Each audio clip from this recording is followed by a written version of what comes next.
Do you like wasting money? Don't watch this video.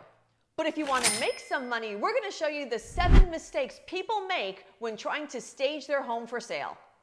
Mistake number 1 is having way too much decor in your house. Now, I'm guilty of this in my own home.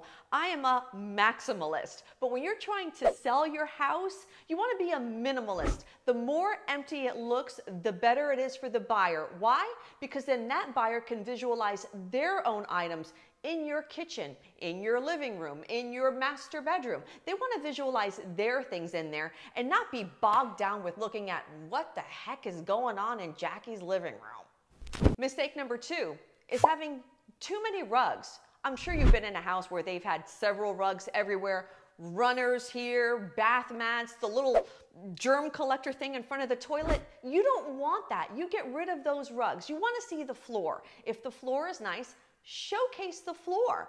If it's ugly, paint it. Believe it or not, you can paint tile. It is worth the investment because why? It'll look crisp, it'll look clean, it'll look new, and the buyers will like it. Mistake number 3 is hanging pictures too high. Now, mind you, I'm 5'2", so most of the pictures in my house are pretty much low, but have you ever walked into a house and you're looking up and you're like, oh my God, that picture is like a foot above a couch? No, you don't want to see that. I don't expect you to walk around with a ruler and measure everything, but there is a proper measurement for the center of a picture to the floor. You can Google that, but here's what I do. I just hang everything mirror height. Where I think a mirror would be, that's where it goes. So lower those pictures if they're too high and remove half of them because I'm sure you have more than what you need.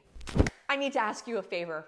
I'm having a competition with George, and you know, the women gotta win. So if you can hit that subscribe button and subscribe, we can actually track how many of you are subscribing to my video. So please, please, please, he's gonna post his own video, and we gotta beat him. Boys drool, girls rule. Yes, I'm 10 years old again. Mistake number 4, the curtains are too darn short. They should puddle. If you're gonna have curtains at all, make sure they hit the ground. And here's another tip to make the room look really tall and really elegant.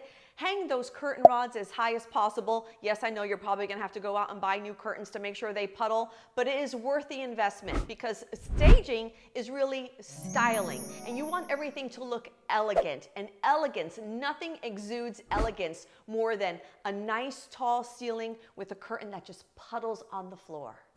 Mistake number 5, already talked about this as mistake number 2 with all the rugs, area rugs. Well, mistake number 5 is having the rugs that are too small. I know you've seen it. You've seen it in the house. You see the couch, then you see that little area rug and there's a space between the couch and the area rug and you're like, what is going on?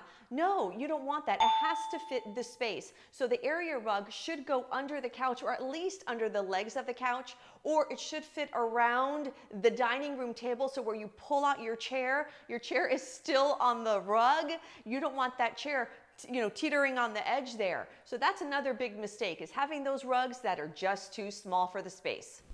Okay, but number 6 is outdated furniture, outdated rugs. Anything that looks like it was, back in the 70s, the 80s, that's just screaming, oh, this is old. Excuse me? This is antique. Get rid of it. It's nice to have the antique. Sure, keep it for yourself, but the buyers don't want to see that. You have to market your home to your buyer, and buyers do not want to see anything dated. And here's a little tip for you too. When they walk through that front door, for the love of God, have your air conditioning on, especially in Florida, because right away they go, oh, at least the AC works. Everyone says it every single time. And if you have those plugins, here's another little tip. Remove those plugins. No one needs to smell pure lavender feels in your house. They don't want to smell it. Sometimes it's very offensive to the buyers because they have a sensitivity, like I do. A very strong smell gives me an instant migraine. So just remove those plugins. Maybe have one candle in your bathroom. That's on, that's it. But we don't want a lot of strong scents in there because they're going to think they're trying to hide something. Number 7, your final mistake, Fireplaces. We have a lot of them here in Florida, especially in Central Florida. Well, have you ever seen where they try to decorate it and they'll put something on one far end and then another vase or something on the other far end, and it's just all this space in between? No, no, no, no, no. We don't want to do that. You want to group things together in threes, by the way, or odd numbers. Every grouping should be an odd number. That's another styling tip for you. Put them in the little groups, different heights, to just make it look simple and elegant. Again, no clutter, but just don't punish the things on the opposite ends of the fireplace, please. Now that your home is perfectly styled, you need to figure out, what should I let the buyers know about my property? Next, what you need to disclose when selling your house. Watch this now.